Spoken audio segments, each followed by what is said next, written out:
Hola, mi nombre es Juan Sebastián Sánchez Vides, soy estudiante de Derecho de la Universidad Industrial de Santander, hago parte del grupo L1 de la asignatura Criminología y Política Criminal, dictada por el profesor Ramiro Pinzón. En esta ocasión les estaré hablando sobre la política criminal del Estado como respuesta a la criminalidad y si va enfocada hacia la prevención o al castigo. De una vez me adelanto, la política criminal en teoría va enfocada hacia la prevención, pero en realidad lo que vemos en la realidad es que prevalece el castigo, se preocupa más por castigar que por prevenir. Además, hablaré sobre el concepto de la institución carcelaria y la cárcel como mecanismo de castigo y encierro. Tendré en cuenta algunos puntos en concreto. Empecemos. La política criminal en Colombia es una política pública orientada hacia los fenómenos definidos por la ley penal como delitos. Sus estrategias se orientan a la prevención, control, investigación y sanción de la criminalidad, la atención a las víctimas y el tratamiento de los condenados. Como les decía anteriormente, en teoría está basada en la prevención en la prevención del delito y enfocada a una resocialización de los condenados, pero en realidad lo que vemos en el día a día es que el castigo sale a relucir y hay más preocupación por castigar, por colocar penas, por aumentar las mencionadas penas, que por prevenir las conductas delictivas que vemos diariamente. En palabras de Michel Foucault, el sistema penitenciario es un medio de control social. La prisión ejerce presión hacia lo externo, en la sociedad misma, dentro de lo que es la prevención general. Se pretende tomar un control de las conductas sociales, toda vez que la prisión representa una amenaza para cualquier individuo que no pueda encauzar su conducta. Esto quiere decir que la cárcel en realidad tiene dos funciones: la disuasión para inducir a no cometer delitos y la rehabilitación y además reinserción de presos a la sociedad. Sin embargo, lo que decía anteriormente, la cárcel se perfecciona y reproduce la violencia, conllevando así a la reincidencia de los condenados. En Colombia prevalece el castigo, como decía anteriormente, y no hay interés por una prevención de la conducta delictiva, toda vez que el problema, como en muchas ocasiones, está en la no aplicación de normas. En Colombia están las normas, pero no se aplican. Y está la política criminal, pero no se hace realidad en hechos. Simplemente está estipulada. Hay un grave problema que se presenta dentro de las cárceles, que es el hacinamiento, que no es más que una sobrepoblación de reclusos. Y hay unas condiciones que son infrahumanas de reclusión y son causas de hacinamiento carcelario, como la deficiente infraestructura que hay en las instituciones carcelarias, la falta de información o desinterés general también es una de las causas de hacinamiento. La falta de políticas aplicables por parte del gobierno también es una causa de hacinamiento carcelario, y la reincidencia, que la vemos muy a menudo. Vemos que el sujeto sale de la cárcel, vuelve y reincide en el delito, ya sea el mismo o diferentes conductas delictivas. Este hacinamiento es un grave problema, es una grave situación que la vemos en la sociedad colombiana o en el Estado colombiano, más precisamente en el sistema penitenciario y en las instituciones carcelarias del Estado.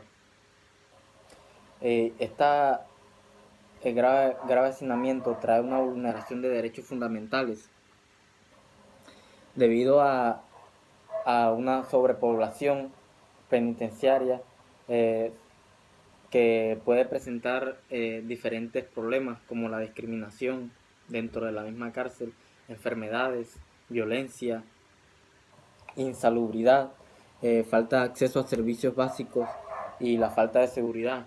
Esto constituye violación a derechos fundamentales de los reclusos. Además, los reclusos sufren un trato diferenciado dentro de las mismas cárceles.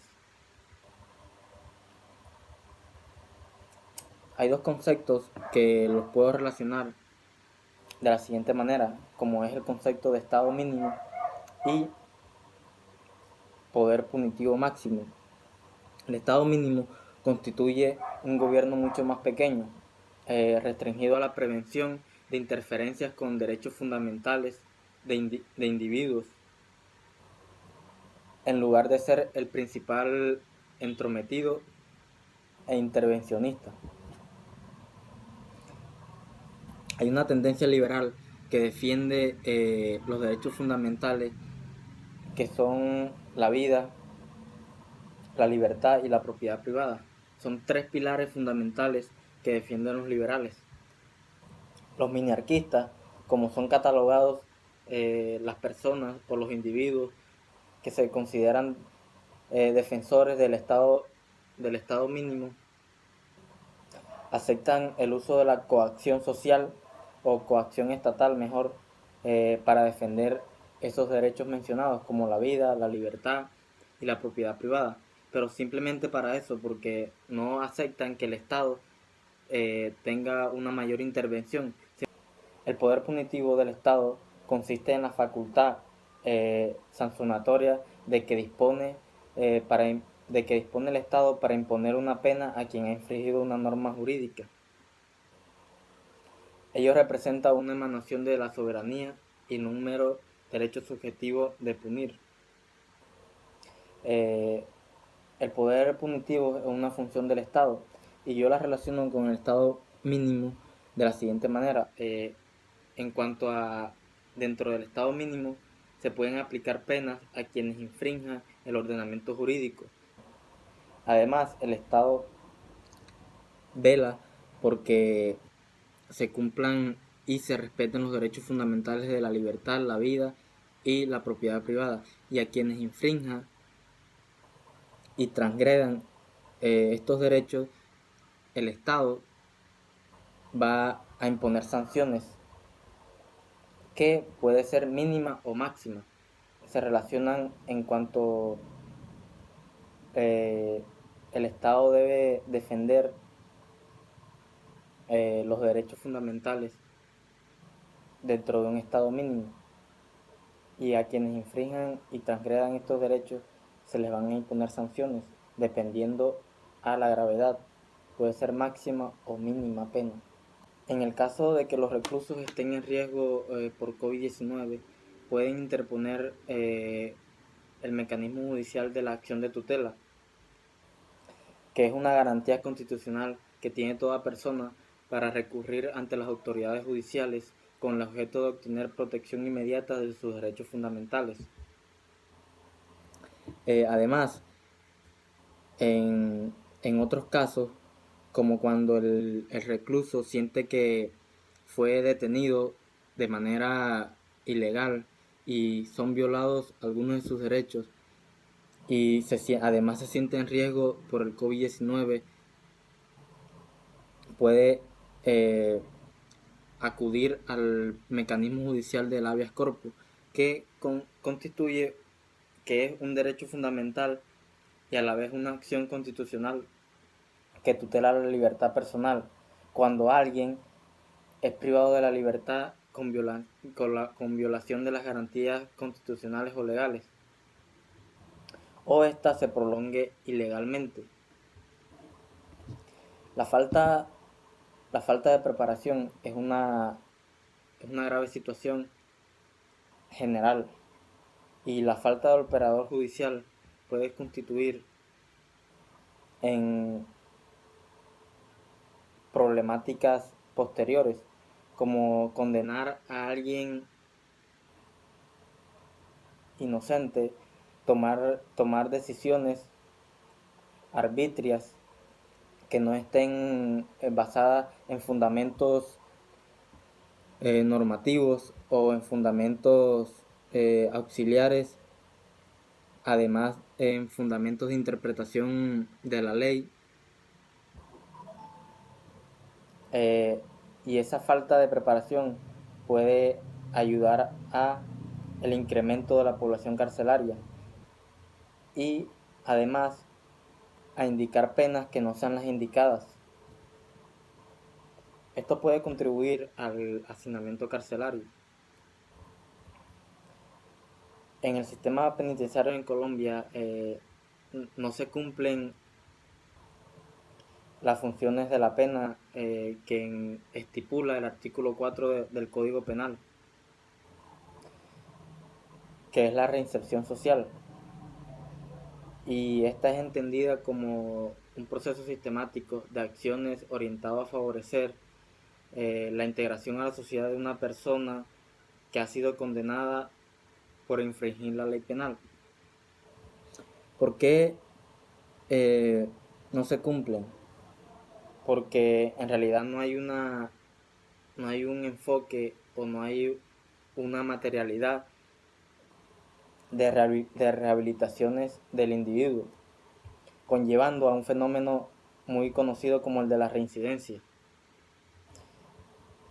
Este se presenta cuando el individuo cumple la condena, sale a la sociedad y vuelve a cometer conductas delictivas, llevándolo nuevamente a condenas punitivas.